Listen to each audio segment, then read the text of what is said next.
Now, the family of 22-year-old Isaac Satlat is devastated by his murder while working as an e-hailing driver in Pretoria West. Police have since arrested one suspect, with more arrests expected as investigations continue. Satlat was an automotive engineering student who was due to graduate next month. His family has called for justice, while also pointing out that the crime not to be used to fuel hate against any nationality. Newzroom Afrika's Katleho Sekhotho is on the ground with the young e-hailing driver's family. Katleho, a truly shocking tragedy. What is the family saying to you? Certainly, Mpumi, a gruesome murder that took place on Wednesday that really has left so many people shocked. A video has already been widely circulating online, which actually shows minute for minute what happened to young Isaac Satlat, who was 22 years old. His birthday was coming up now in March, and the family is grieving his loss. And that video really depicted his final moments as he was attacked by what it seemed were 3 assailants. While he was, after he had been, booked, a customer had booked him as an e-hailing driver, and when he picked up those people, that's when he was attacked. And it has begged a lot of questions as to the motive of this incident. Since then, it has been outlined by police that one woman has been arrested. She will be appearing at the Atteridgeville Magistrates Court tomorrow on Monday, and this is where the police have also said other arrests are imminent, especially because there was more than one person who was attacking young Isaac in that video. But to get more, I do have with me a family representative, Solomon, to give us more details. Solomon, thank you for your time. You knew Isaac personally. You told me before we having this chat, you flew actually to South Africa with him. Just give us a sense of this week that has been and when you found out the news of what had happened. It is very unfortunate what happened, and Isaac is somebody who he came into South Africa, to finish his primary school and his high school here, and then he went to college, technical college. But the whole situation there is, on Wednesday night, his dad called him around 6:50 and asked him where he was. He said, no, he's just trying to get, a few rides, using his car, and then he would go home. Yeah. He said, okay, fine. And around 7:30, his friends called him. He said, look, I got one ride that I'm going to drop them off, and then I'll be home. That's like friends he's staying with. But the whole thing around 8, 9, 10, didn't hear from him. 11, they called the police, and they followed the tracker or the car, and then found him in a village just outside Atteridgeville. Yeah. I got the news very early in the morning on Thursday. Spoke to the dad, and the dad had to go to the funeral parlor and identify his body. And the moment he identified his body, the dad was almost losing his breath. And they had to immediately take him into a medical center because his blood pressure rose to about 238. The dad hasn't watched the video yet. He does not intend to watch it, which, if you watch the video, you have a blow-by-blow scene of a young man, 22 years of age, who loves life, very adventurous, very creative, loves to do things with his hands, loves music, loves modeling, loves the church. And that's who Isaac was, and his mom back obviously in Nigeria, and 2 siblings are totally devastated right now. So Solomon, in your statement, and I guess as you speak for the family, they've asked you to really help them in this time. It's highlighted that this incident shouldn't be used to push an agenda by some to say there's a certain narrative against certain people of certain nationalities. Just explain to us what you mean by that, and what are you trying to say? I think in the backdrop of the recent incidences of,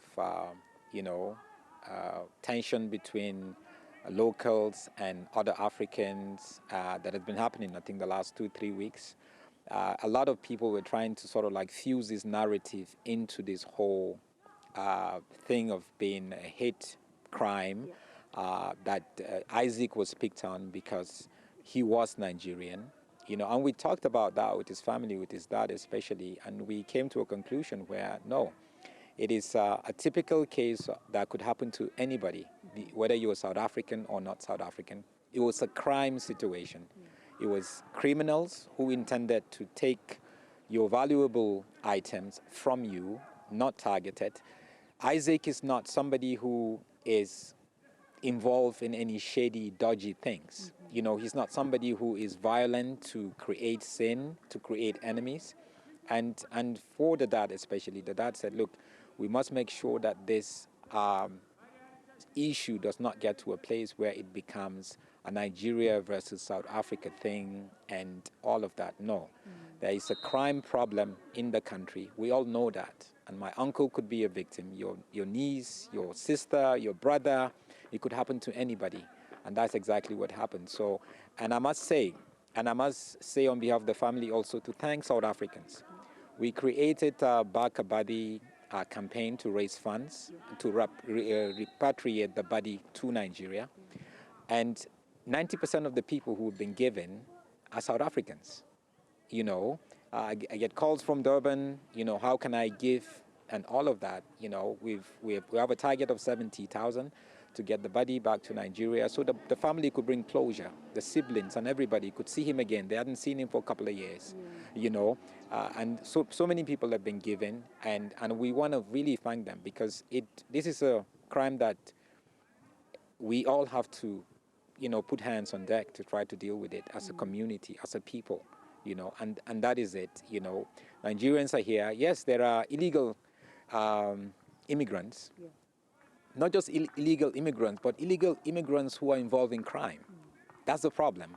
For me, if you're an illegal immigrant, it's fine. Try to make sure you sort out your documentation or whatever. You know, it happens everywhere in the world. But you cannot be an immigrant, illegal, and still involved. Whether you're legal, you cannot get yourself involved in crime. And unfortunately, I'm Nigerian and I can say it, there are Nigerians who are involved in drug dealing. There are Nigerians who are involved in scamming people online and all that. But we're talking about just a few people. It's not the generalization of Nigerians are criminals. That's not the way that it is. You can't say South Africans are criminals, violent criminals, just because of what happened to Isaac. So we must make sure as a people we come together. This is a situation, in spite of the pain and the sadness, we need to make sure that we come together and say, look, what do we do? How can we deal with it?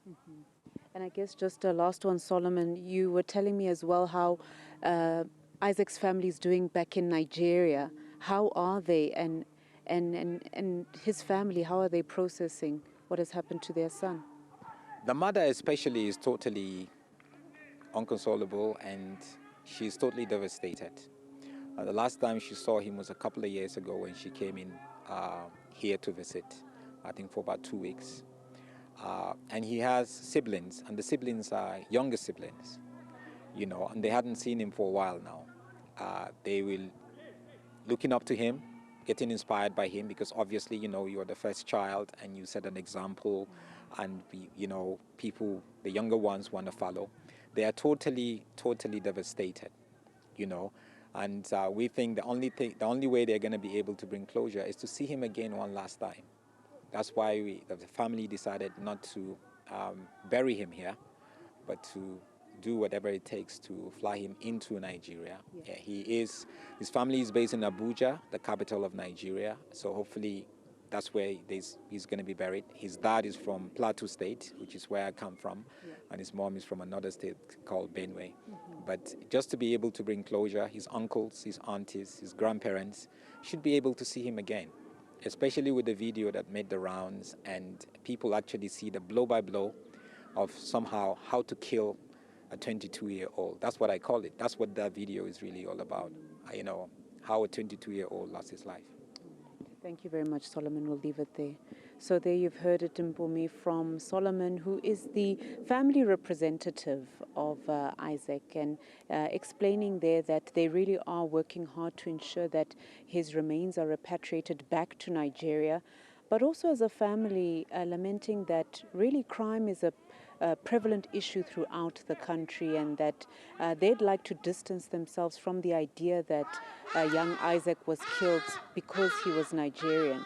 But certainly the family coming to terms with the loss, and as we know, the court case of the woman who's been arrested in relation to this case, she will be appearing at the Atteridgeville Magistrates Court on Monday.